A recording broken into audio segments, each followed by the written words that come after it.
사랑하는 기쁨의 교회 성도 여러분, 안녕하세요. 오늘은 다같이 데살로니가 후서 2장 1절에서 10절까지의 말씀을 함께 묵상하겠습니다.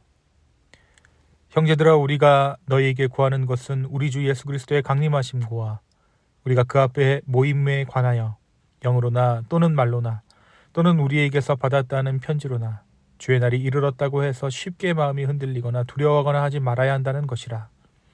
누가 어떻게 하여도 너희가 미혹되지 말라. 먼저 배교하는 일이 있고 저 불법의 사람 곧 멸망의 아들이 나타나기 전에는 그날이 이르지 아니하리니 그는 대적하는 자라 신이라고 불리는 모든 것과 숭배함을 받는 것에 대항하여 그 위에 자기를 높이고 하나님의 성전에 앉아 자기를 하나님이라고 내세우느니라. 내가 너희와 함께 있을 때에 이 일을 너희에게 말한 것을 기억하지 못하느냐? 너희는 지금 그로 하여금 그의 때에 나타나게 하려 하여 막는 것이 있는 것을 아느니 불법의 비밀이 이미 활동하였으나 지금은 그것을 막는 자가 있어 그 중에서 옮겨질 때까지 하리라. 그때에 불법한 자가 나타나리니 주 예수께서 그 입의 기운으로 그를 죽이시고 강림하여 나타나심으로 패하시리라. 악한 자의 나타남은 사탄의 활동을 따라 모든 능력과 표적과 거짓 기적과 불의의 모든 속임으로 멸망하는 자들에게 있으리니 이는 그들이 진리의 사랑을 받지 아니하여 구원함을 받지 못함이라. 아멘. 오늘부터 우리는 데살로니가 후서의 말씀을 함께 묵상합니다. 데살로니가 후서는 데살로니가 전서 이후에 흔들리고 있던 교회의 상황 가운데 기록된 편지입니다. 데살로니가 전서가 위로와 격려의 편지였다면 데살로니가 후서는 오해와 혼란을 바로잡는 편지다라고 할 수 있습니다. 당시 데살로니가 교회에는 주님의 날이 이미 왔다라는 잘못된 가르침으로 인해 성도들이 혼란에 빠져 있었습니다. 바로 이렇게 혼란에 빠진 성도들을 향해 이 편지를 보내면서 종말에 대한 바른 이해와 신앙의 균형을 다시 세우고자 했습니다. 오늘 본문인 2장 1절부터 10절까지가 바로 이러한 맥락 안에 있습니다. 바울은 주님의 날을 둘러싼 오해를 분명히 짚고 있죠. 바울은 먼저 성도들에게 간절히 권면합니다.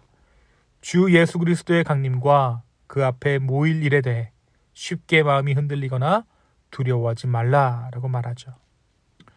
누군가의 말이나 영적인 주장 또는 바울의 이름을 빌린 편지 때문에 주님의 날이 이미 이르렀다라고 생각하지 말라라고 경고하고 있는 것입니다. 바울은 여기서 중요한 사실을 한 가지 전하고 있죠. 주님의 날은 어떤 불안한 감정이나 소문 또는 극적인 사건 하나로 판단할 수 있는 것이 아니라는 것입니다. 바울은 종말이라는 것이 단순히 갑작스럽게 찾아오는 혼란이 아니라 하나님 안에서 분명한 질서 가운데 이루어지는 사건임을 말하고 있습니다. 하나님의 계획 가운데 하나님의 질서 안에서 이 주의 날이 임한다라는 것이죠.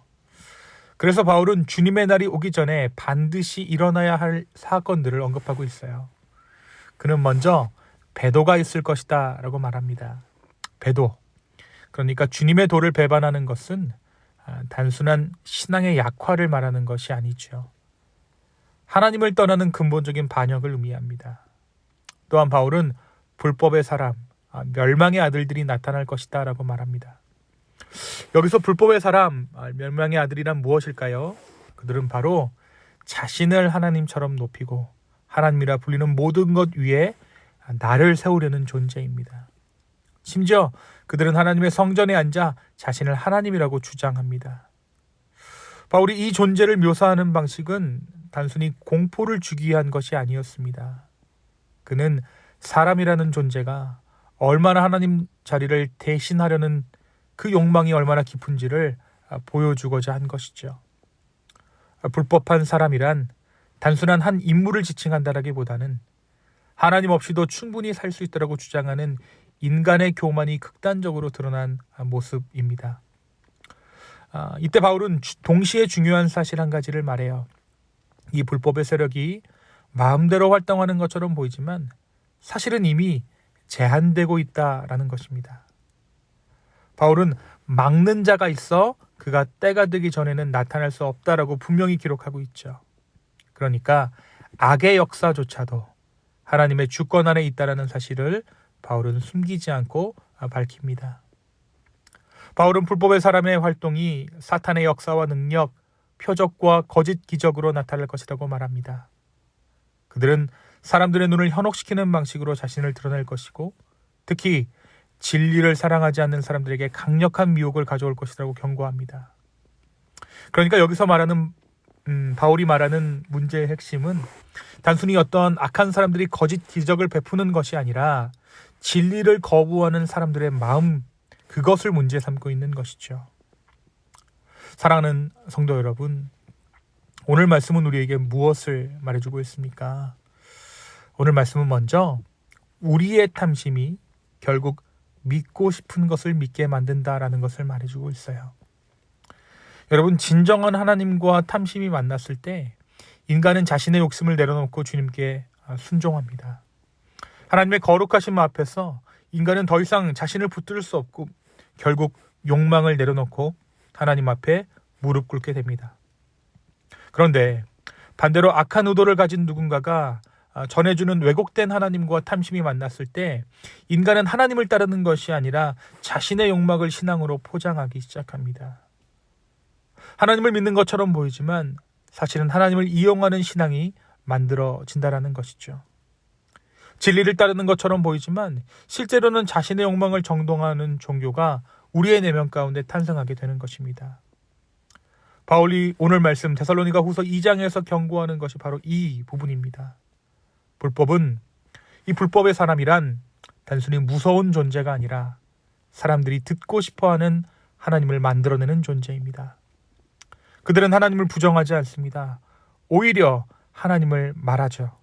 그러나 그 하나님은 사람의 욕망을 건드리는 하나님, 인간의 탐심을 강화하는 하나님인 것입니다. 그래서 사람들은 속습니다. 거짓이기 때문이 아니라 너무 듣고 싶었던 말이기 때문입니다. 그런데 속이는 자가 있어서 우리가 속는 것이 아니라 우리 안에 속고 싶어하는 마음이 있기에 우리가 속습니다. 바울은 진리를 사랑하지 않는 자들에게 미혹이 임한다라고 오늘 말씀 가운데 분명히 이야기하고 있죠. 사랑하는 성도 여러분, 신앙은 단순히 무엇을 믿느냐의 문제가 아니라 누구를 더 사랑하는가에 관한 문제입니다. 오늘 우리의 믿음은 어디에서 출발하고 있습니까? 하나님을 향한 갈망입니까? 아니면 나 자신의 욕망입니까? 진짜 하나님을 만나면 우리는 작아지고 우리가 만들어낸 가짜 하나님을 만나면 우리는 더 커지게 될 것입니다. 오늘 이 하루를 살아가며 우리가 진정한 하나님을 만나게 되기를 예수님의 이름으로 축원합니다. 두 번째로 오늘 말씀 우리에게 이렇게 말하고 있습니다. 기억해라. 바로 오늘 말씀 5절에서 이렇게 얘기하죠. 내가 너희와 함께 있을 때에 이 일을 너희에게 말한 것을 기억하지 못하느냐. 이미 이전에 이 악한 사람들에 대해서, 불의한 자들에 대해서, 미혹하는 영들에 대해서 바울이 교육한 바가 있다라는 것이죠. 그것을 기억하라라고 바울은 말합니다. 그러니까 바울은 데살로니가 교회가 몰라서 흔들린 것이 아니라 이미 들었던 진리를 잊어버렸기 때문에 흔들리고 있다라고 진단하고 있는 것입니다. 사랑하는 여러분, 신앙의 위기는 새로운 거짓에서 시작되는 것이 아니라 이미 받은 복음을 놓칠 때 시작됩니다. 그래서 바울은 성도들에게 더 새로운 것을 찾으라고 말하지 않습니다. 오히려 이미 들었던 가르침, 이미 들었던 복음, 이미 받은 말씀, 이미 붙들었던 약속을 다시 기억하라라고 오늘 말씀 가운데 이야기합니다. 사랑하는 성도 여러분, 신앙이란 결코 더 많은 것을 아는 것이 아닙니다. 신앙이란 이미 받은 진리를 끝까지 붙드는 것입니다. 오늘 이 하루 주님께서 이미 주신 그 진리, 그 은혜를 기억하며 붙드는 저와 여러분 되기를 예수님의 이름으로 축원합니다. 이 시간 함께 기도하겠습니다. 주님, 오늘 이 하루의 삶을 주님께 맡깁니다. 성령님, 내 하루를 주님께서 인도하여 주십시오. 또한 우리 마음 가운데 여러 가지 탐심들, 내가 만든 우상 다 허물어지고 오직 주님만이 왕노릇하는 이 하루 되게 하여 주십시오. 주님, 또한 우리가 주님께서 이미 주신 말씀, 약속, 그 진리 기억하기 원합니다. 성령님, 우리의 마음이 흔들릴 때마다 하나님의 살아계심을 우리로 하여금 기억하게 하여 주시옵소서. 감사합니다. 이 모든 말씀 예수님의 이름으로 기도했습니다. 아멘.